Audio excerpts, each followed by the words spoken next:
Your parents were too busy. Your education let you down. People told you culture wasn't for you. But you're not stupid, and this stuff's really interesting. Join us for some drinking and thinking about the best of 5,000 years of human civilization. After all, it belongs to you. Now, as you know, we're joining us for our book off, the 100 greatest works of literature to be decided over the course of 100 episodes, comparing a number of books, normally two, sometimes more, in similar categories and similar periods, and we will try to pick one of each. Occasionally we pick both, but that takes away from our total that we're allowed, so we could get in trouble later down the line. Well, and disastrously we picked all four in the last podcast, so we're going to have to economise somewhere. The high Middle Ages are looking pretty sketchy at this point. But before we start, there's something I want to say to you, and that is, I will fuck you in the face and up the arse. Well, I just don't think about you in that way, I'm afraid. Well, that's a change. Thanks, mate. From those halcyon days. Well, I would in fact say, as God is my witness, your mouth and arse smell the same. Whatever woman could find you attractive might as well rim the bumhole of a hangman with leprosy. That's charming. Now, in case you think you've tuned into the wrong podcast, today we'll be looking at romantic poetry from ancient Greece and Rome. And boy, is it romantic. Well, romantic. You've just heard some snippets of it. Well, romantic is the operative word. It is very visceral. It's ribald. It is X-rated, and generally, we're a bit sweary here. We don't try to censor ourselves. That goes against the spirit of the podcast. But if you are the sort of person who has been listening to these podcasts on the car journeys with your children, first of all, you're a terrible parent. But if you allow them to continue today, you definitely are a terrible parent. I think you're a brilliant parent. But yeah, this is not one to listen to, with your grandma or your mother-in-law. I mean, possibly this is our most X-rated episode, because I don't think there are many people more X-rated than Catullus. That's right, I think that's right. And indeed Ovid, although God knows what we're going to do when we get to the mawkish side. Well, indeed. But we're not fucking around with booze either. What do you think of this? Well, I haven't tried it yet, so mixing grape and grain, disastrously. I don't know why we got in that round of Spitfires first, but we thought the suitable drinking for this. That's rather cheeky. It's really nice, isn't it? It's a cheeky Aglianico, which is a grape variety that we believe is the grape variety that made Old Falernian wine, which the Romans thought was the best wine. It grows still to this day just outside Rome, and Catullus even writes a poem about it. So this is effectively the closest we think we can get to ancient Roman wine, and I think it's really rather nice. Well, rather is, and we're drinking it neat. Cheers, of course we are. Well, of course. And actually, you're sort of more of a classicist. I mean, you're married to a classicist. To drop a subject because you weren't very good at it. After last episode, we had there's insults about my Greek knowledge. Well, you know what actually did it? It was that I fell out with my tutor because I said to her that I thought that, unfortunately, Marx was wrong. And as you will hear when we come to our podcast of Karl Marx versus Adam Smith, and if you're listening, tutor, he was wrong. Yeah. Well, funny enough, actually, I'm named after Adam Smith. Both my parents are economists. And Which is ironic because you're more in the Karl Marx camp, aren't you? Well, let's not talk about what economists. I didn't know that. Is your mum an economist? My mother is an economist. They're both retired. I've never discussed that with her. Yeah. For pillow talk. See episode 3. Well, cheers to that. Always good. So, hang on. Before we get on to the Roman poets, though, the dirty Roman poets, I think, is it possible for us to start with our wildcard now, at the beginning? Bring on the lesbians. Well, it's always the lesbians with you. But when I say lesbians, I mean lesbian in both senses of the word. We're talking about Sappho, from the Isle of Lesbos itself. The first lesbian, in the sense that the word lesbian comes from Sappho, because she was herself believed to be a lesbian sexually, but she came from the Isle of Lesbos. I mean, I think that the evidence is fairly clear from the It's not a subtle level. But and interestingly, just a quick backstory. On my previous job, I worked with a chap who'd studied classics. He had been barred from the internet server very, very early days. Do you remember where computers were basically invented when we were at university? Yeah, steam used to come out of the back of them. Right? Because he had attempted to type in naval forces during the Peloponnesian War, and of course it was blocked then because the word lesbian came up. Right. So in case you're not sure, not aware, Lesbos was one of the actors in the Peloponnesian War. Lesbos is a Greek island, and people from Lesbos are called lesbians. And because of Sappho, the poet of Lesbos, who was certainly a woman who liked women, we get the word lesbian. That's right. Indeed, at our university, you had to get your tutor to sign a special chit to take out any of Sappho's works from the library because they were deemed to be so racy, because they were lesbian, even though, as we're about to find out, they're actually really romantic. Whereas, you could absolutely help yourself to the Catullus and the Ovid, which, as you've already heard a few snippets from, is completely obscene. Oh, that's fascinating, because at our university there were a copy of every magazine, book and newspaper published in English since 1609. You could call up anything, and generations of librarians have been bothered by generations of students, because you all go and say, well, I'd love a copy of a Lesbian, book. Big and Mountain. Well, no, before that, you sort of go, could I have a book delivered to the South Reading Room, please? And they go, oh yes, and the name of the author, Mr. R. Hargreaves, and you get, and the name of the title, Mr. Tickle, or something. And we all thought it was hilarious in the first week of thing. And Mr. Tickle, is that not one of our books? For, are we putting that forward in the battle of the books? It should be. Yeah. It's not. But the point is, I'm sure it was very tiresome for the people. They'd heard However, it before. No. The books books which haven't been summoned in over 100 years were consigned to a salt mine in Gloucestershire. Yeah, so the fate that awaits Prospero's Mirror by A.M. Donaldson. Indeed, it is. So did you know there was actually a sequel to A.M. Donaldson? Yeah, I've read it. I've half read it. What? No, I'm talking about in the library. There was a place you could sit. There was a particular seat that if you sat there, you basically that was the shagging seat. That was a I'm up for it now seat. I think it was. Where was the A73? And yeah. So anyway, back to the lesbians. Oh no, I was just going to say that the you make a good point about taking out Sappho, but the two subjects which we weren't allowed to take out, bearing in mind they have every book, were pornography, where you needed a special chit. Yeah. Now, you might go, why are there copies of Reader's Wife 1974 in the libraries? Good year for Reader's Wives. 74. Vintage year. Okay. And that's because you might be writing attitudes to women in the female form perfectly in legitimate. 1974. Yeah. Or you might be going to sit in seat A73. Absolutely. The other one was cryptozoology. Which is something that you have a particular interest in. I do have an interest in cryptozoology. And there's a brilliant collection of cryptozoology, which, again, for our listeners who are not sure, is the study of mythical beasts. Monsters. And All Souls Library has a brilliant one. And you were entitled to the theology faculty, even if you weren't a fellow of All Souls, to access that library. I think you mean in the Codrington? With permission. And I did gain permission, and I wrote a letter at one point. And to write an essay about cryptozoology, presumably. Well, I didn't ever end up writing the thing, but I have, yeah. So I gone in and read the stuff about the summoning of demons and various other, and this was something your moral future. However, really, in case you decided to summon some demons. But what I didn't get is, as you know, our own college has a bell tower where you can climb a beautiful view of Oxford. I hear, because I've never been up it. I've been up there. And I've never been up it because in order to go up it, you need to not be in your final term when you've got exams, and you need a letter from the chaplain or your tutor to say that you're of sound mind. And at because the time, so many people have killed themselves over 700 years, yeah. Indeed. And I, at the time, though was an atheist studying theology, though I subsequently lapsed into a sort of middle of the road Anglicanism. And bear in mind, you were suicidal. You're on suicide watch because you only scored 38%, as people who listened to our last podcast will know in your first year exam. Indeed. So I went to the chaplain and said, "Look, I'd love to go up to the top of the bell tower." And he was an atheist studying theology. That's insane. I'm not going to sign you off. So Rob, if you're listening, fuck you. I think we can. I want to fuck you in the face and up the arse. Excellent. Anyway, so if you want to know more about the New College Bell Tower, listen to our pilot episode, for which you will probably have to pay a premium. Oh yeah, I've written a book about it. Subscribers get more. Yeah. Sappho, back to the lesbians. Back to the lesbians. It's interesting. My wife. We all know your wife. So I've seen the video on YouTube. She genuinely asked to read some Sappho when she was a schoolgirl, and the headmistress. This just shows you how much the world has changed just in 20 years. The headmistress will say, "Oh, girls, we can't be having our girls reading this sort of thing." And as we are about to say, this is sophisticated, beautiful, romantic poetry written by a woman to other women. There's nothing obscene about it at all, and it is absolutely extraordinary that in so recently it was deemed to be almost inadvertently, as ever. You make a good point because it is true. The world has changed so much to terms of this poetry.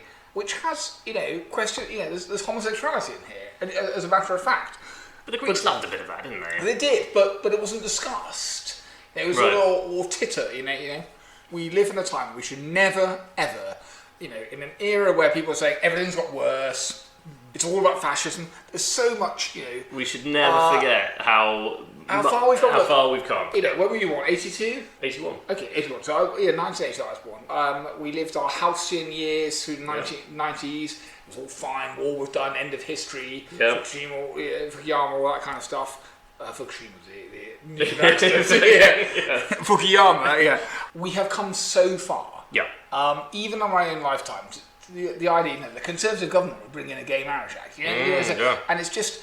It's brilliant. Yeah. And although you say, Catholic can't, but I mean, the Greeks and Romans had already got there a long way, a long time ago. And so we enter this massive sort of dark age, and I always love the fact that people absolutely shit on Middle Ages. It's the Christians what did it, isn't it? Yeah. How did this stuff survive? If you read Edward Gibbon, that's what you would think. An angry man, very angry man. Well, we'll come to him later. I mean, I read him completely uncritically and accepted everything he has to say. Yeah, of course. But the point is, how did this stuff survive? And the answer is, unfortunately, it didn't. I mean, we have basically no Sappho at all. We have quotes from her that have survived in other documents. But what we do have is cracking. It's crap. I mean, literally, one of the things that survived, one of the best poems that we have from her is a fragment of a poem, and this is, I think, fragment 31, is literally written on a bit of pot, a broken bit of pot that was found in a rubbish tip. And that's the only way we've got it, is we happen to find this bit of pot that had this on it. So it is tantalising. This is very old. It's 26 centuries old. She was writing before the kind of classic age of Greece. Very, very, very old. And yet it's sophisticated. So what do we know about her? She was an aristocratic woman from Lesbos. She was clearly educated by the standards of the day, which is in itself interesting because she was a woman, and in ancient Greece women didn't have the same opportunities that men did. She was a poet and wrote poems to young women and about young women. And she had a sort of school around it. It is deemed that she might have been something like a teacher, or had somewhere between a tutor and a sort of someone who had a salon of young ladies. There is another interesting ancient tradition, which is that she committed suicide, as so many of our great writers have done, as we're discovering, because she fell wildly in love with a man. And this was a tradition that goes back almost as far as Sappho herself. It's a very ancient tradition. Now, it's also interesting what the reaction to Sappho's lesbianism was in the ancient world, which was... And you mean her lesbianism in the... and everyone knew that she came from the Isle of Lesbos. I mean, in the sexual sense, it seems to have been perfectly understood and accepted by this quite sophisticated society. Which is interesting, because often in society it's been understood that male homosexuality exists, but women are not considered to have sexual drives. Right, well... Famously, Queen Victoria didn't believe that lesbians existed. And my mother, I think, still thinks that to this day. I think there may have been a shift between Greece and Rome here. So, interestingly, Horace, the poet Horace, who we're going to come on to in our next podcast, describes Sappho as manly. And there is a dispute about whether he's using that as a compliment and saying, basically, in spite of the fact that she's a mere woman, she's writing this amazing poetry. Or is he basically saying, she's a butch leser? Is there a sign of some prejudice there? It's not clear. Difficult to know, yeah. It's difficult to know. But what we do know is that amongst sophisticated, urban, liberal people, shall we say, in ancient Rome... The liberal elite, the metropolitan elite, knew Sappho. And so Catullus, who's going to be our first Roman poet in this podcast, massively admired Sappho and emulated her style, which he thought was amazing, and indeed named his girlfriend that he writes his love poetry to, named her Lesbia in honour of Sappho. Yeah, absolutely. And I think, when we think of people like Alexander the Great, and indeed any sort of major male figures in the classical past, it's sort of understood that they have homosexual sex, but in a way that obviously you're never going to marry them, but it's fine if you muck around with them. And it's interesting that that's very true for the men, which is, Caesar or whatever, Alexander cracks on. But as long as you're not actually in love with them, that's sort of fine. So it's interesting to see sort of... Alexander was in love with Valentine. Yeah, and openly so. But what I'm saying but it was pretty clear that he went on top. I think that was... weirdly, the taboo was about passivity and activity. Right. Yeah. But what I'm saying is it's interesting and very egalitarian to see that actually that was true of women as well, which is that, Sappho, the fact that she is clearly very taken with young ladies. She's lezzing it up big time. She loves it. She loves it. Yeah. But she'd still be in love with it. So sexuality was just a different thing in those days. I don't think that there were probably lesbian and gay people in the way that we would understand. I'm sure there was some. Right. But what I'm saying is it was far more understood that between those two poles there was a fluidity. Now, something that we were only just catching up with 2,000 years later. And so often, like with our work on Greek theatre, the ancients are so modern. Yes. They're so modern, and when we talk about the Dark Ages, I was going on before. These are the Mid Ages. It always annoys me because the Middle Ages was a time of huge technological advance, huge cultural advance. And because the Dark Ages had destroyed technology and culture. And there's this ridiculous myth of the Renaissance, which we'll come to, which says everything was destroyed before, basically went back to Greek and Rome and made up for all the stuff the Christians did. And it's just literally what happened. Literally not what happened, and we will discuss that. Okay? But actually, even the late antiquity was less liberal than early antiquity. Yeah, once the Christians kicked in. Even before the Battle of Milvian Bridge. By the sign conquer. The late Roman Republic was a time where probably we could all pass through. As we get to the authors of the Augustan Age and beyond, then it starts to change. A Chilli back effect. to basics sort of stuff. Yeah. Sensible policies for a happier Rome. The only other thing to say about Sappho, we've got one of the rare fragments which will be read out in a minute, is that unlike Homer and Hesiod, who we've talked about in our previous podcast, she's not writing epic poems about people fighting each other and gods and goddesses. She's writing about personal emotions, she's writing about her own reactions, and it is immediately recognisable to anyone who has ever looked at a attractive young girl and felt their stomach tightening. Yeah, it's interesting, isn't it? We've moved so quickly from no literature, Gilgamesh, the sort of the great philosophical questions, to the heroes standing forth, giving speeches. We talked about how the invention of 2 characters and then 3 was revolutionary. So go on, give us some Sappho.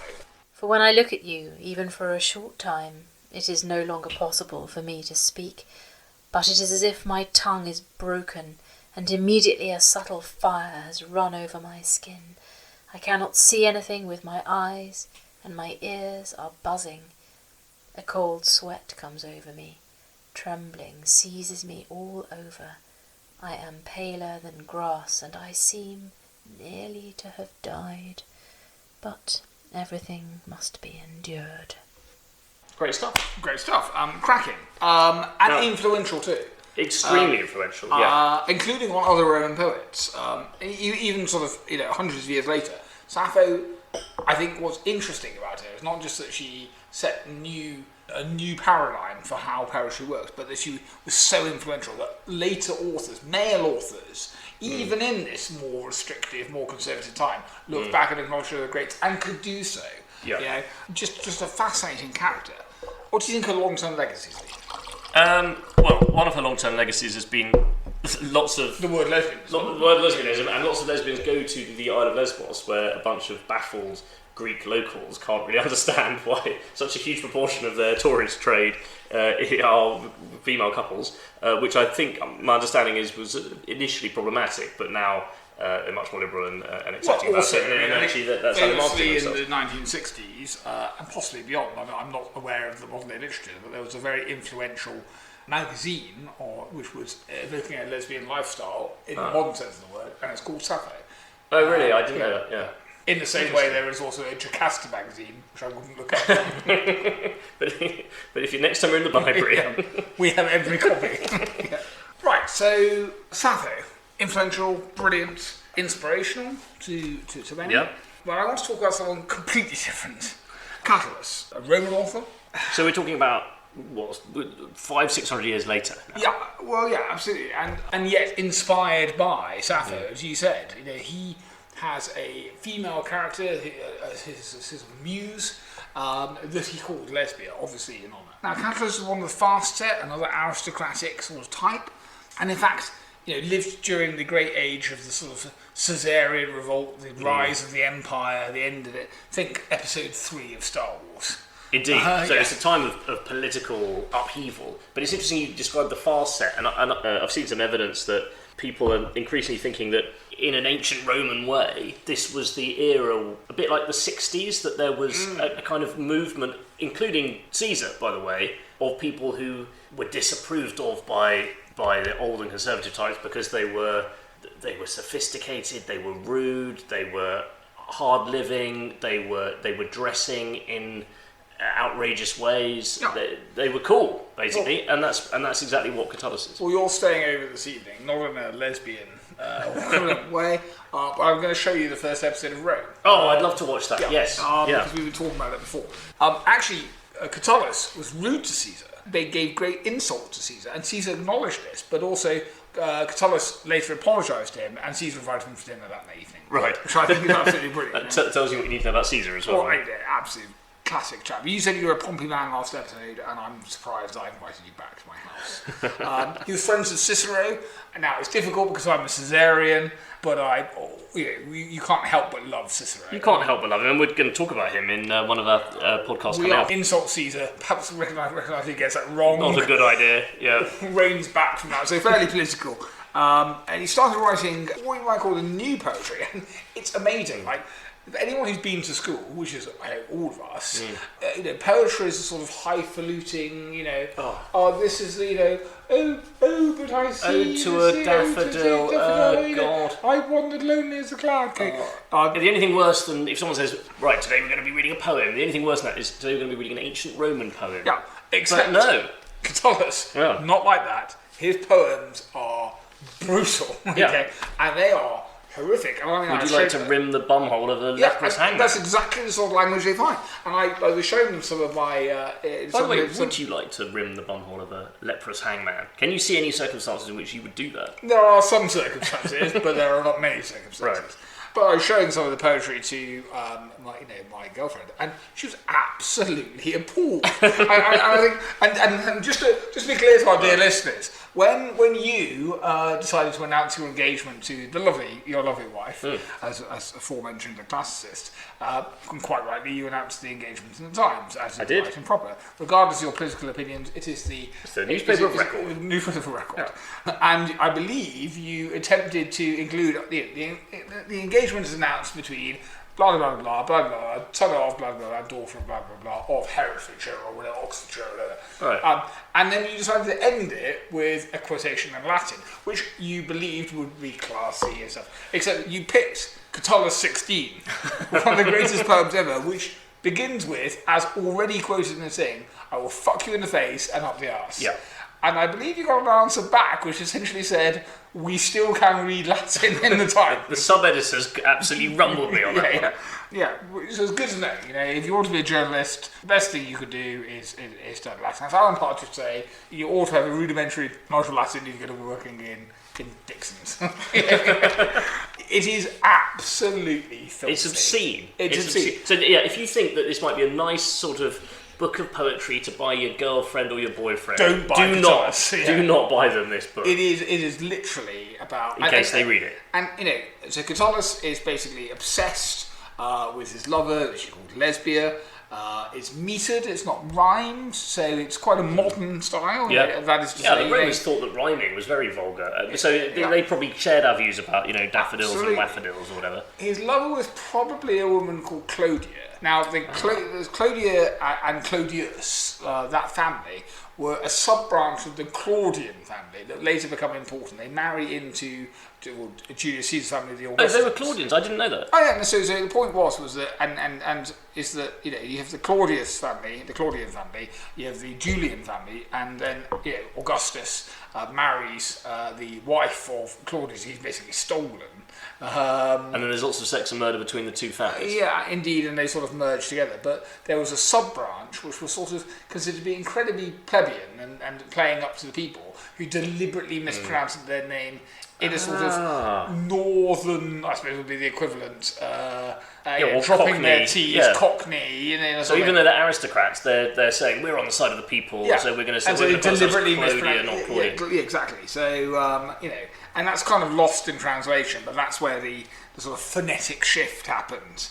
Anyway, so the Claudians rather than the Claudians were educated aristocrats playing down, but massively out of the league. It was a class difference. Right. He was obsessed with this beautiful woman that he couldn't have, and he writes much poetry about it. And actually, some of that really resonates with me. I can't imagine why. Yeah. I mean, it's worse than that he can't have her. He sort of, it seems like he did achieve, he managed to get her into bed, but then he was just a sort of a kind of throwaway thing for her. For him, but for him, it was much more important. Well, I wouldn't say that. I have any understanding of what that might be like. She used him up and threw him away, Well, so how does it feel? Well, basically, he expresses how it feels in a poem. Which, if you've ever been in a situation where you've been in love with someone that you can't have, he's perfectly expressed it. But it is brutal and visceral, and his relationship goes in ups and downs. They seem to get back together and not. She uses him entirely, and he keeps an absolute record of it.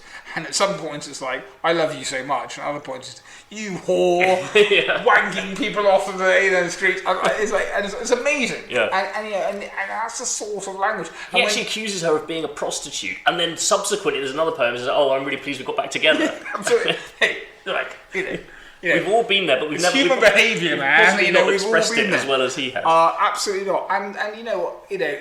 He also has this vitriol about other authors, other poets who sort of criticise him, and he basically, and hence Catullus 16, I'll fuck you in the face and up the arse. Where he's saying that to the critics, isn't he? Yeah, it's like people are saying, I've read my reviews, and I know I should be. He's got a 2-star review on Amazon. Yeah, TripAdvisor's given him 1.5, and he's like, fuck you. Yeah, and it's interesting, he's basically saying, because my first poems to Lesbia, i.e. Claudia, were so mushy, because they're all about, I'd love to be your pet sparrow that you play with, and all of that sort of stuff, and how many times I'd like to kiss you. Don't think that I'm some kind of whiffly poet, like the Blackadder poets, sort of just sitting around going, this isn't Shakespeare, this isn't shall I compare these two things? No. This is, just because my poems are like that, I can still absolutely rape you in the ass. And there's poems where he goes, I water out, my prick is so hard that that I can feel it through my thing. It's really embarrassing. It's like, and you're thinking, is this poetry or is this a stream of consciousness, pornographic thought? But if that is your answer, say very few other people have ever written this before. Yeah, and it's beautifully crafted. I mean, these are so short as well. I mean, he manages to pack in so much feeling into most of these poems. Will take Penguin you a minute to read. Well, Penguin Classics published in the sort of. So it's a 60p or £1 classic. Yeah, this will cost you nothing in time or money. The Penguin Little Black Classics. Yeah, they're £1, number 69, appropriately enough. Of course, it would be. That must be deliberate. Yeah, which they put under the title "I Hate and I Love," which incidentally the Sappho was called "Come Close." Though I think when you sent me the names of things to read, you called "Come Hard." Come hard in my face. Come Close and I Hate and I Love. These aren't accidental things. Well done to the Penguin Black Library Classics. We salute you. We salute you. We know what you're doing. But you can pick this up for £1, and it's absolutely brilliant. Although shamefully, it doesn't include Catullus 16. It doesn't include "I Fuck You in the Face." Because I think that's so hard. But these are the poems that are to her, aren't they? And so you see the progression of the relationship in all its misery and glory. There's some great stuff. I mean, there's basically, the great. So Catullus 6 is, Catullus 6. Your most recent acquisition, Flavius, must be as unattractive as doubtless she is unacceptable, or you would not surely have told us about her. You are wrapped up with a whore to end all whores, and ashamed to confess it. You do not spend bachelor nights, your divan reeking as Syrian unguents, draped with bouquets and blossoms, etc., proclaims it. The pillows and bedclothes and dated in several places, in ceaseless jolting and straining of the framework, the shaky accompaniments to your sex parade. Without more discretion, your silence is pointless. Attenuated thighs betray your preoccupation. Whatever she is, good or bad, tell us, my friend. Catullus will lift the two of you and your love axe into the heavens in the happiness of the I'm trying to say hendecasyllables. Hendecasyllables. So basically, is Flav is to shag and I say shame for the body flaming here, a fat bird here, and or a fat boy, possibly. Or a fat boy. The point is, and apologise, like that hasn't meant any sort of denigration. The point is that he is mocking his lover or his friend for having had sex on someone he's now subsequently ashamed of, which is exactly the sort of... We've all done it. Well, I haven't actually done that. I watched a David Brent movie the other day, and it's exactly the same thing. Don't tell anyone about this. Right. It's incredibly modern. Yeah, it's unbelievably modern, and there is a sense that he's living in a sort of racy society, high society, where people are jumping in and out of each other's beds all the time. Boys and girls, married women, underage boys, slaves. They're all at it. They're at it like knives, basically. So interesting, Claudia. Oh, by the way, there's another one where he says, there's a famous poem that you may have heard of. It's probably his most famous one, which is kind of romantic, and Victorians like to, let's count how many kisses we have. And then there's a subsequent one, a few poems later, where he says, let's count how many times we came hard together. It was 9 times in one night. Oh yeah. He's like, well, he's basically, come here, and I will give you 9. 9. That is the promise. Well, right. That's not bad going, is it? He doesn't have access to. I'm not sure Viagra. I've ever done 9 with another person. It's been a long time since I've done any with another person. Yeah, well, 13 is the record to beat, though, if you remember. I think I have beaten. Have you? Yeah. Really? Yeah. This was before your unfortunate accident. Anyway, presumably, says Claudia. Not only is educated aristocrat, she is what? She's a shagger. She's a top league shagger. Yeah, and no denigration there. She is a woman who knows her own sexual power and is enjoying it. Possibly the poisoner of her own husband. Right. Now, interestingly, Cicero, who I will freely admit here is a huge hero of mine. Yes. Okay, and there are some people that lots of the people we've read before. You're Euripides, you're a great person. We'll have a bust somewhere, right? Or whatever. But Cicero you've got is the man. You've got the inflatable Cicero downstairs. I mean, he's the daddy. I can see why you like him. He's fat. He's out of shape. He exists in a military setting, but he can't really do any of the military stuff. But he's clever. But he's not one of the fast set. And yet, there is some tantalising evidence that he had a thing with Claudia. Yeah, at least his wife thought that he was carrying on with her. But anyway, Cicero makes speeches in the court. So Cicero's a lawyer, and we have his speeches recorded to say that he had, quote, a quarrel with that woman, and that's Claudia, the quarrel with that woman's husband, brother, I meant to say. I am always making that mistake. Right. We'll come back to that. I'll proceed carefully, for I've never thought it my duty to quarrel with any woman, especially one who has made friends with quite so many men. Now, this is slut shaming. This is classic Ciceronian technique, isn't it? He sort of deliberately makes a mistake. Your brother or your husband? I can't work out. So what he's trying to say is that she's not only just, and again, to use Cicero's situation, I make no comments on her. He is accusing her of being a slut, and moreover, such a slut that she includes her brother in the situation. Now, there is some question about whether, and we talked a lot about this when we talked about Oedipus. The question is, incest was the worst charge you could make. Not because there's anything inherently wrong with it, except for it involves a crime against one's family. Right. It was as taboo in those days, but possibly for different reasons as it is now. Unless you were an Egyptian Hellenistic pharaoh. That was absolutely required. In which case it was required. Game of Thrones. This is not basically saying, oh, she's so terrible, she does it. She's saying she's so terrible, she doesn't even mind creating the greatest taboo. But I think you said it exactly right. It is a taboo, but not for the reasons that we have as a taboo now. Which is fascinating. When we come to Freud, I think we'll discuss that, because his point is that there's a universal taboo, and I would argue there isn't a universal taboo, there are changing taboos. So that's an interesting one. I mean, you could say most sort of cultures have an incest taboo for obvious biological reasons, but they may be rationalised in different ways. But the really interesting thing about this, when I read this, I just assumed, oh, well, Cicero's just basically throwing everything at her. This is just idle gossip. But Catullus makes the same accusation. He does, and these things echo through ages. And when we get to we talk about sort of Shakespeare, and shall I compare this to some say? Remember, in that period where you have the sort of Henrician reforms, you have the Reformation. Henry's charge against Anne Boleyn is incest. Incest. Yeah. Because it is the go-to this is a terrible thing to do. Yeah. And of course, the reason in that case is, and I think the I rational... always believed that Anne Boleyn was committing incest. It was a perfectly rational thing to do in those circumstances. It was, because if you were unable to get because he was infertile and she needed a baby. Yeah, exactly. And that the baby looked like her. Didn't look like someone else. That was the thing. So there is a genuine question about, was it where bloodlines are so important, a more common fallback, because it is a sort of safe bet. Because basically, it looks like you. Well, of course it looks like me. No one's so. Well, and also these children probably wouldn't have been brought up in the same place, and it's well-known fact that siblings can. They don't. There isn't a sort of inbuilt taboo for siblings who aren't brought up together. I disagree. So work on the kibbutzes and the Israel. I've talked about the Westermark effect, where people brought up as siblings will exhibit the incest taboo, even though they're not related, which is actually why Plato in his Republic talks about the importance that where he's talking about essentially free love at certain points, talks about boundaries of age so that it doesn't automatically happen. So they have here's an aversion of it. So we'll talk about it when we get to Freud. Yeah, but, that's interesting. Summary of the series of poems. He is jealous of Lesbia's sparrow as she plays with it. Discuss.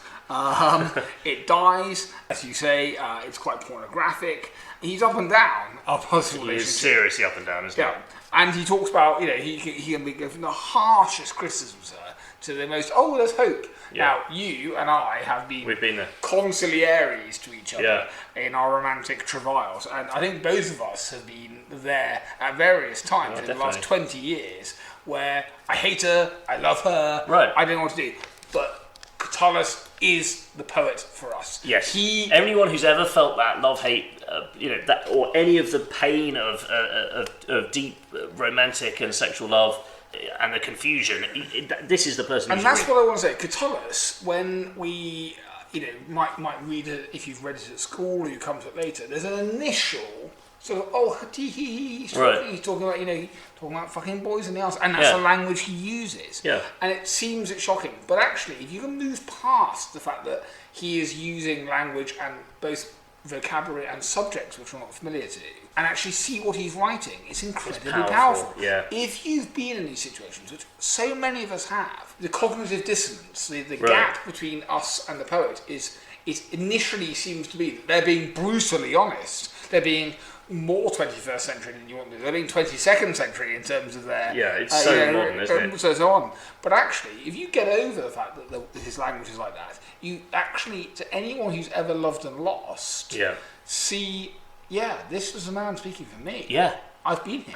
It's particularly awful for Catullus because it looks like, he falls in love with this woman who's out of his league, who brings him into her very, very sophisticated circle, shags him by the look of it, they have a relationship, she then goes cold, dumps him for other men, and he writes viciously about them and about her and about how she's now a prostitute who is whoring herself out to local tramps and so forth. Hand jobs at Crossroads. Once he calls her a common fucking post. And then she gets even worse, just as he's starting to get over her, it seems, they get back together, and then he's... You've been there with me. Oh, God, it's awful. I mean, I think, again, people recognise this, and, it's this awful bit where he says, she says she'd rather marry me than anyone. Oh, but the words of women should be written on the air and running water, and otherwise we'd believe this, but he wants to believe it, and then they seem to be reconciled, and he says, look, I don't like you anymore because of what you've done to me, but I love you even more. It turns him on.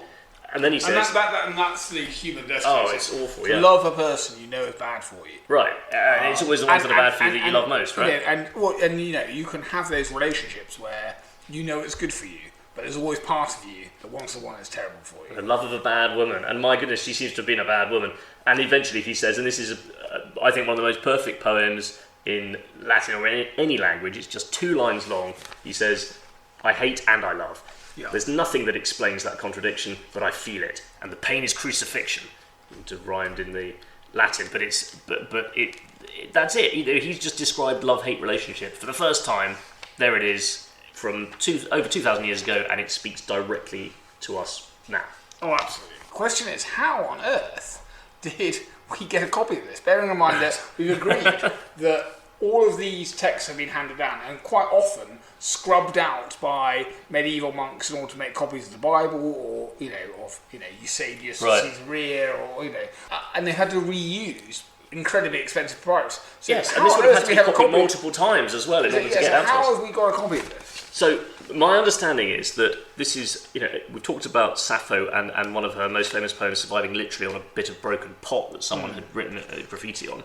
This is another one of those unbelievably tantalising survivals where the whole of Catullus, all the Catullus that we have, survived on one document, on one piece of paper that only survived because it was used as a bung in a barrel of wine, which I think Catullus would agree with us, we approve of, that was uncorked, shall we say, in Verona in the 14th century, and someone, thank God, some drinker and thinker, as they were drinking this wine, thought, well, what's this old piece of paper? We salute you. We salute you, because without that, we wouldn't have any of this. We wouldn't have even heard of Catullus, and that's how we have it. And presumably that chap was a monk. But the monks loved it. They absolutely loved it. They pretended not to. We talked about The Name of the Rose by Umberto Eco before, but they were. The monk was a perfect opportunity. He was copying this one-handed, wasn't he? Basically, the peasants got to have sex, but the monks got the hardcore porn. Yeah. So I don't know what I want to do. Transport to the Middle Ages. What I want. Yeah, and if you've ever tried to look at porn on the internet, particularly in the early days of the internet, and you've had to wait while the page slowly but surely, and then it's hung. Just imagine, this is 70 pages of Latin. Transcribe you need to copy out. And now have to get the first letter so massively big. And colour it in as well. Yeah. Dirty old bastards. Dirty old bastards. Lesbia says she'd rather marry me than anyone, though Jupiter himself came asking. Or so she says. But what a woman tells her lover in desire should be written out on air and running water. Now, dear listener, if you think that was a cracking story, wait till you hear this. We're talking a few years after Catullus has died of a broken heart, possibly a broken cock. We get on to Ovid, and you might have heard of him. Again, if you think, Ovid, this is going to be Ode to a Nymph or some, ghastly description of something you've been made to read at school. Think again. There is Ovid here that is, again, extremely modern, extremely powerful, and extremely sexually explicit, and it's really, really good. I mean, this stuff is terrific. He obviously knew about Catullus. There's some signs that he imitated him and respected him. Mm-hmm. Again, he's a member of the fast set in Rome at the peak of the Roman Republic, the peak and the end of the Roman Republic. This was a sophisticated urban society. Unlike Catullus surviving with one page stuffed in a wine barrel, this was quite popular in the Middle Ages, or Ovid was quite popular, because he wrote lots of poetry, including the Metamorphoses, which was very famous, which is an epic poem about Greek gods and Greek mythology, and it's a cracking read, but it is quite... I wouldn't suggest that this is where you should start, because it requires some knowledge, I suppose, of the Greek gods, and it doesn't speak to us today. To our listeners, this is perhaps the first time we've come across something where, if you don't have that background, it might be difficult. It might be a bit difficult.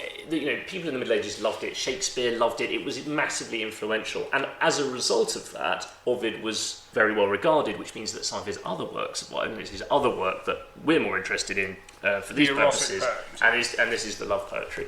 He also wrote a Medea, by the way, which does not survive, sadly, but it would have been a really interesting... It was very well regarded in the ancient world. It would have been an interesting comparison with Euripides. Yeah. So Ovid, he trained as a lawyer, and his dad wanted him to go into law and politics. This is the Roman like your way. dad did, but you fucked it up. And just like me, law fucked you in the mouth and in the ass. It did, yes. Law, stay away. And I thought, you know what? No, I'm going to go and be a writer. And that's exactly what Ovid did. Well, with more success than I've managed so far. You had to do that. So the fates conspired. The furies of law came up. They really did, yes. Ovid is living in this sophisticated society, joins the fast set, and kind of goes to the bad, shall we say, as far as his parents would probably have thought it. He's friends with Horace, who we're going to talk about in the next podcast, and he's a sort of dandy. He's a kind of man about town. I've seen him described as a heterosexual Oscar Wilde, if you can imagine that.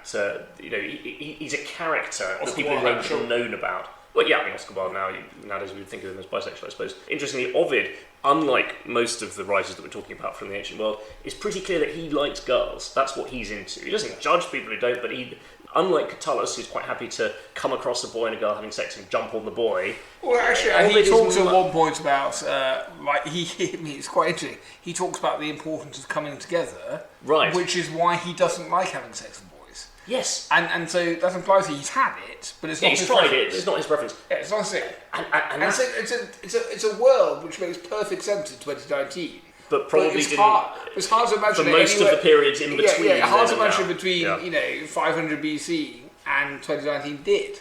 And again, please, listener, when you're worried about the world, when you're worried about Brexit and Trump and all that, remember, we live in the greatest age of human history now. Yes. But all these things are acceptable. Yeah, absolutely right. And possibly, I don't want to sort of pervert Edward Gibbon here, who looked back to the great days of the Roman Empire, where it was a stable autocracy. Gibbon.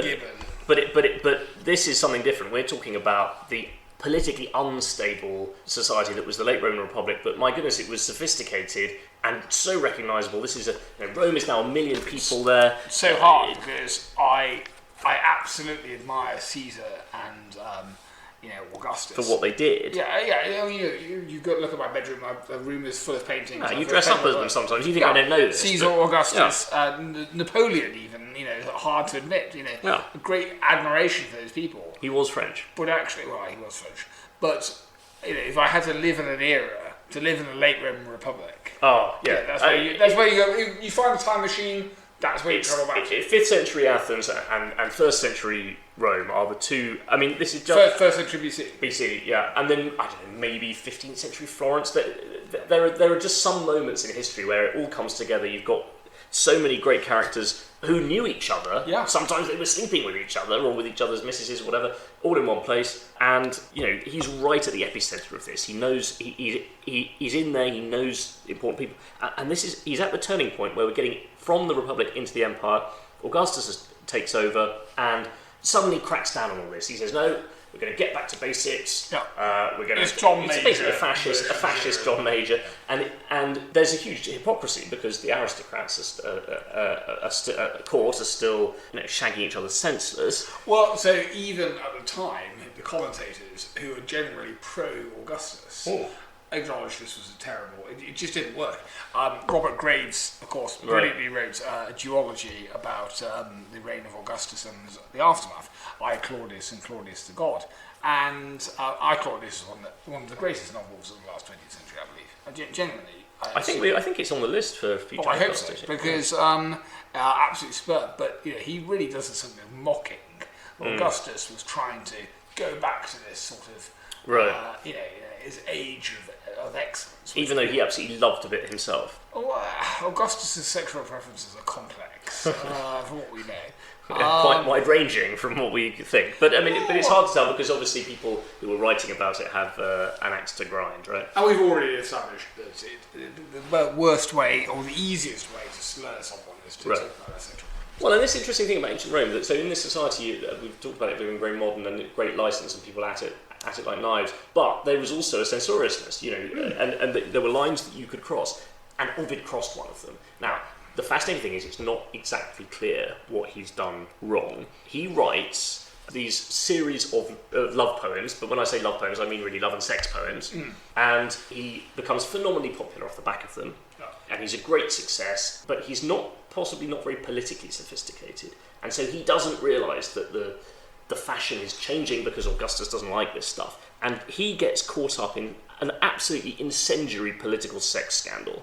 Possibly the most incendiary political sex scandal of all time. I mean, with the possible exception of, you mentioned Anne Boleyn, right? This is something that changed European history, the fact that Henry VIII wanted to shag Anne Boleyn and she said, no, not until we're married. So go back to Augustus, he cracks down, he says, all this adultery has got to stop, we've got to stop all sleeping with each other, and then members of his own family are caught basically sleeping with each other, committing adultery, and this is absolutely incendiary. And of course it's all tied up in the issues of the succession, who's going to be the next emperor after Augustus? Is there going to be another emperor? We're going to go back to Republic.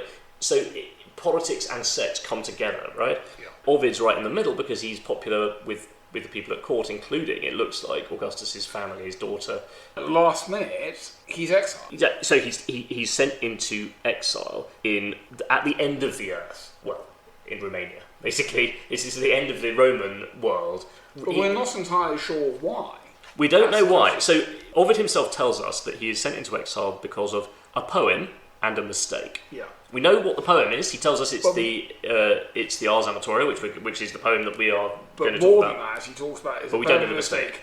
that is worse than any other mistake he could have made. Yes. So he admits he's made a terrible miscalculation. He knows he's fucked up badly. And the number of theories put forward, right. But we just don't know what it is because we don't have sufficient evidence. Indeed, we don't. Now, the best, and there are some fascinating theories about this, and I would urge you, if you're interested, to investigate them online. But I think the one that I'm most attracted to... Why did Ovid get sent to Romania? And I think that the one that I'm attracted to is that he was, without realising how... Because he was putting himself forward as this sophisticated chap who was writing about infidelity, and people in his circle were all having sex with each other, he was writing about it, that he witnessed infidelity that had a serious political implication, infidelity within the imperial family. And the fascinating thing is, instead of killing him, Augustus, he knows his man, he says, I'm going to do something basically that's even worse. I'm going to take this person who is, we talked about, the heterosexual Oscar Wilde, and very much like Oscar Wilde, this breaks him. He is sent to the part of the Roman Empire that is the opposite of a sophisticated place where there are people having parties and writing poems to each other and sleeping with each other. He's sent to the back of beyond. And there's always just enough hope that he might be able to come back, that he sort of keeps going, and he's endlessly sending letters saying, please let me come back, absolutely debasing himself, but he never comes back. Yeah. And he dies out there. Can't see his wife, and it's just an awful end to this glittering career from Ovid.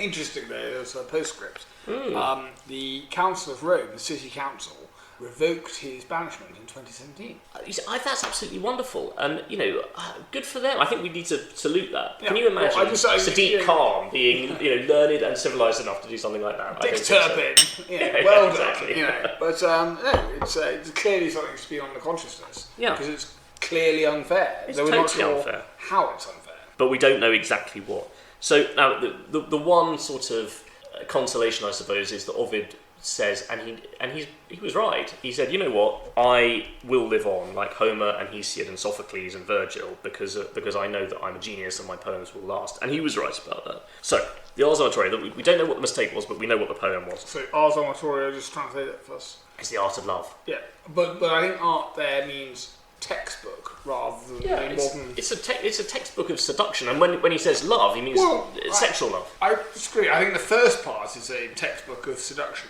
but I think the second part is how to live with your wife or your partner. Or someone else's wife. Or someone else's wife. And the third part, interestingly, is written for women as to how to live with your man. Right. And therefore, that's what makes it so modern. It literally is something, and I'm about to move in with my girlfriend now. And actually, there's a lot of really useful stuff in there. Yeah, and some of the techniques have dated substantially, I think it's safe to say. So, at one stage it says, if you want to seduce a woman, first seduce her maid, and there's a wonderful bit in... Dated? You say? Well, in the days when people have made, there's a wonderful bit in the Amores, which is the sort of a previous selection of love poetry that he wrote, where his girlfriend suspects that he's, or accuses him of having it off with her maid, and he says, "Oh, how could you possibly think I'd do a thing like that?" And he writes this very, moving poem saying, "Of course I would never betray you like that." And then the next poem in the series is a poem to the maid saying, that time when we got it on, it was marvellous, let's do it again, but let's make sure that we do it less, we don't want to attract any suspicion next time. And that gives you a sense of the sort of thing that he's writing about. There are poems literally in this collection about how his girlfriend has dyed her hair and she's used the wrong hair dye and her hair's sort of gone wrong. There's a poem about abortion. This is strikingly modern. There's a poem where he says he can't get it up. There's a poem where he says that he's fucked her 9 times in one night. And I wonder if that is a clear reference to Catullus. He's kind of saying, oh, you think you're special for doing it 9 times in one night? Well, I can do that too with my girl. There's another poem which is very Catullus as well, where he thinks he's been cheated on by his girl, and then but he still fancies her, but he's conflicted about it. Again, you can see the same themes coming out. Now, the Ars Amatoria, so as you say, the first half is about how to seduce women, and some of it has dated because society has changed, but some of it is bang up to date. These are techniques that work to this day. He says, right, you've got to take care of yourself, trim your nose hair, he says, do some exercise, don't drink too much because it will throw you off your game, keep the pressure up, don't take the initial rejection for an answer, be ambiguous. Now, this gets into some quite difficult territory. He basically says, in terms, near rape is fine. So as long as you're not committing actual rape, near rape is fine. I want to come back to this. This is difficult. We'll come back to this. He says play hard to get, and then he gives advice on how to screw them. I mean, he's literally giving advice about what positions to adopt. It's almost like the Kama Sutra.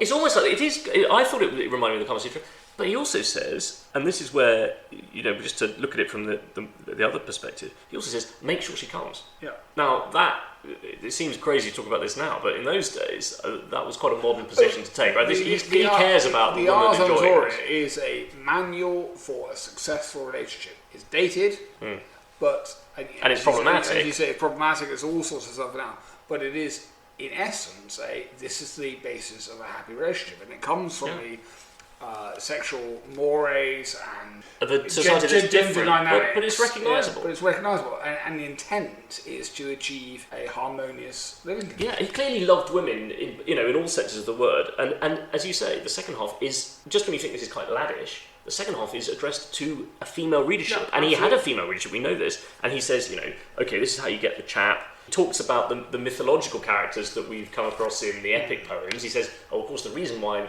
Aeneas left Dido in Carthage is because she was rubbish in bed, and this is how you could be good in bed. These are the positions that you should adopt. Let's say that you've got, he says, Hector's wife, she was a big girl, so she shouldn't have gone on top, she should have been underneath. This is how you could show your body off to the best circumstance. Wear a padded bra if you've got small tits, shave your armpits, learn some Sappho, he says, because that will really turn him on. Yeah. Right? It's fascinating.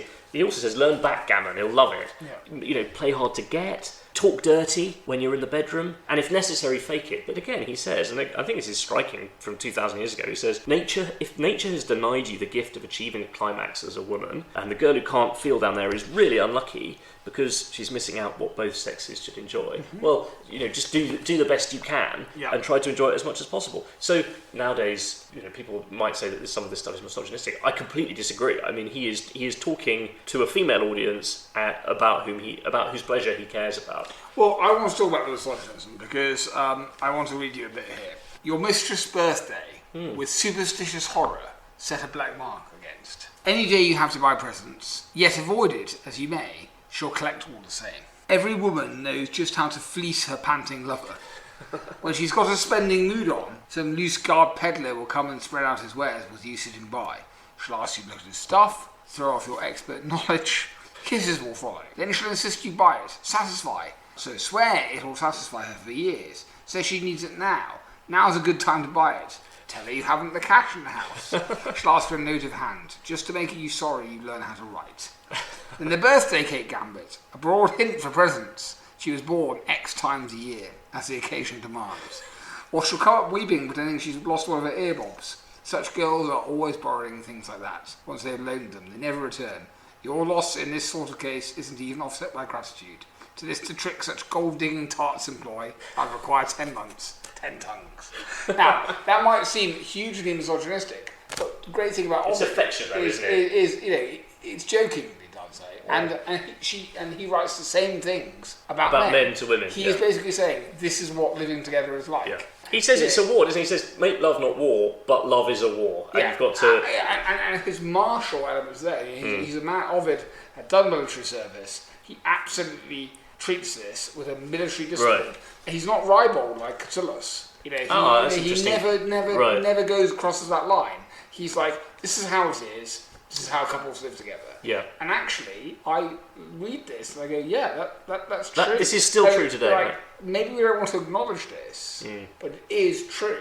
Yes, each couple is equally jockeying for position in the seduction and in the relationship. Yeah, it's stereotypical, but there are certain, some women and some men, I'm sure, set great store on anniversaries and present giving and give a good thought of it. And the men might go, stereotypically again, oh, well, I got you something. But they've spent ages thinking about it. And it just absolutely captures points in the relationship, which may be men and women, and maybe women and men, and maybe men and men, and maybe women and women.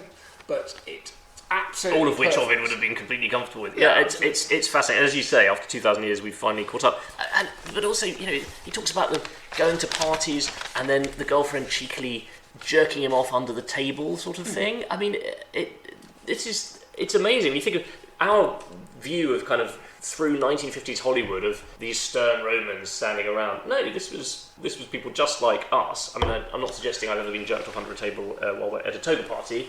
Heaven forfend. But this is instantly recognisable, right? And he uses a phrase at one point, and I think which is the most questionably problematic in the modern sense. Right. There's actually a line in his work which says, "Project Rape was on." Oh, okay, that is problematic. And it is. And he's talking about the rape as saved by women. Oh, okay. Yeah. So that puts a slightly different complexion on it. Which for background context is where the Romans have established, so the Trojans rather, have established the state of Rome. They have insufficient women to populate themselves. They attempt a concord with their neighbouring people, which is denied, and they essentially steal the women and take them as their wives to sort of force the point, because if they then return, they're no longer virgins. And it's a very problematic case. But here's the point: Ovid is not lauding that. The whole point of Ovid is to say, actually, those dynamics where the man is in charge and the woman is in some sense of property never last.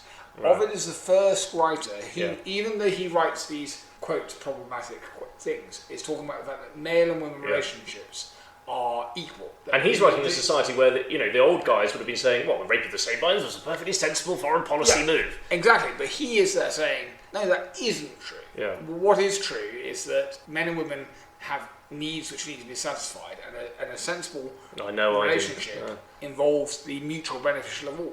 And he even says there's no point trying to stop your wife from cheating on you. You've got to give her complete freedom, because otherwise she will go behind your back. Give her a reason not to give her a reason not to cheat on you. Yeah, absolutely. Yeah, that's right. And you could take some, you could take some of this stuff out of context. He says at one stage, if you've given birth as a woman and your tummy's a bit crinkly, then you should take it up the arse instead, because that will show you off to a better light. And I can't imagine someone winning a poetry prize today writing a poem about that.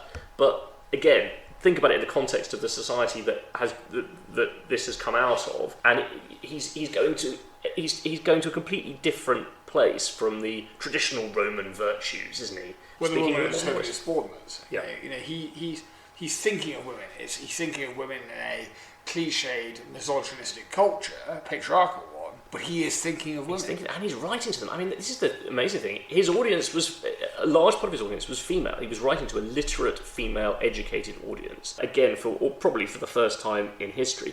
And there's another collection of poems that he writes called the Heroides, which is their letters ostensibly written by the great female characters of Greek mythology that we've come across from Homer and from Sophocles and Aeschylus, but we haven't heard their voices. And their letters from them to their male partners, very empathetic on Ovid's part, saying, well, hang on a minute, I don't know, Odysseus has been off for 20 years and we only hear about his adventures, and Penelope just had to sit at home being the virtuous wife. Ovid writes in the voice of Penelope, saying, you know what, this has been quite hard for me, and you've been off shagging, Circe and Calypso, what's in this for me? He writes as Medea, he writes as Dido, who was a great enemy of Rome, he writes as Sappho. So, again, this is something completely new and fresh. He is, and I don't believe it's misogynistic, he is writing for women, about women, and sympathetic. Yeah, it's groundbreaking stuff. And that's what leads to his personal downfall. Well, probably. We don't know. Yeah. Men and women should share the same pleasures. I hate it unless both lovers reach a climax. That's why I don't go much for boys. I can't stand a woman who puts out because she has to, who lies there dry as a bone, with her mind on her knitting. Pleasure by way of duty holds no charms for me. I don't want any dutiful martyrs. I love the signs that betray their rapture, that beg me to go slow, to keep it up just a little longer.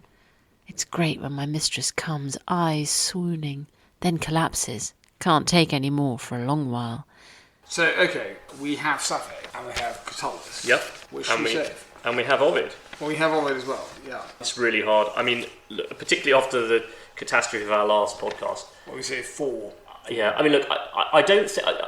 I mean, no disrespect to Sappho, because I find it very, very moving, but I think it hasn't really survived. I mean, there's so little of it that I'm not sure I can use up one of my 100 And spots. yet, she is the first gay writer. Yeah, she is, and the first female writer that we have named that we know about. And I don't want to lose any of them. We're here on historical versus culturally. We are, yeah. But that description that she does of what it's like to fancy someone you can't have is I mean, that's amazing. I'm sorry to say, I don't think we can afford to lose any of them. That puts us 7 for 2. It does, doesn't it? Yeah, it's hard. What do you think? I don't know. I mean, Ovid was the one I knew less well when I Right. started this. I knew Sappho and I knew Catullus. Personally, in terms of preference, I pick those 2 over Ovid. But I'm rational enough to realise that Ovid probably had a lasting relationship. I don't know.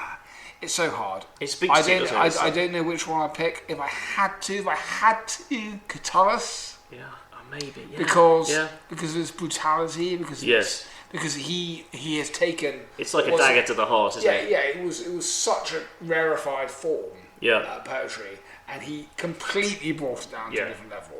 And he did it first, right? Yeah, Ovid's kind of in his wake. But then, just to make the case for Ovid, and I don't think I disagree with you, but just to make the case for Ovid, what an amazing story that he writes this incredibly modern stuff and very sophisticated, and then he's punished for it, and he's sent off, and he spends these years in exile thinking about it's so it. hard. I mean, they all deserve it, but if we give 7 places to the last 2 things, it's hard. We've still got the Middle Ages to come. Well, look, listeners, tell us what you think. We're really interested. And by the way, and these are all really short. you do not need shortcuts for this. You There's could read this stuff no, in 10 minutes. And by the way, it's there in a film. There isn't. I mean, you can read all of Sappho that exists in about half an hour. Yeah, you could go. You could sit on the loo and you've read this stuff. Yeah, and I'd recommend it. It's really sexy. It's really, really sexy. You need to get the right translation, and we'll put some translation notes. Put a bit of soft music on. Yeah.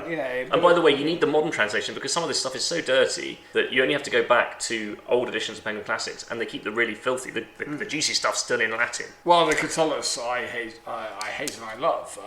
In the black. A little black classics. 69. It misses out. It's 16. Oh. Yeah, right. Because it's too Too important. racy. So they're really short, they're really sexy. If you don't like them, maybe brutally buggered by Wildcard slaves. Right, cheers to that. Well, cheers to that. Excellent. It's a wrap. 7,521 fragments. Right, I won't defrag anything, but you probably need to. Well, that's what fucks it last time. I think they've looked a lot of porn on this laptop. I think that's what's gone wrong. God, yeah. Well, of course, you famously had sex in the vicarage, didn't you? Yeah, probably. What's it like having sex in the vicarage? Um, Have you ever had sex on an altar? That's because Graham Greene used to get up to that. We'll come to this, in a later podcast. Or we can discuss it. Let's have a conversation about it. Well, we are having a conversation about it.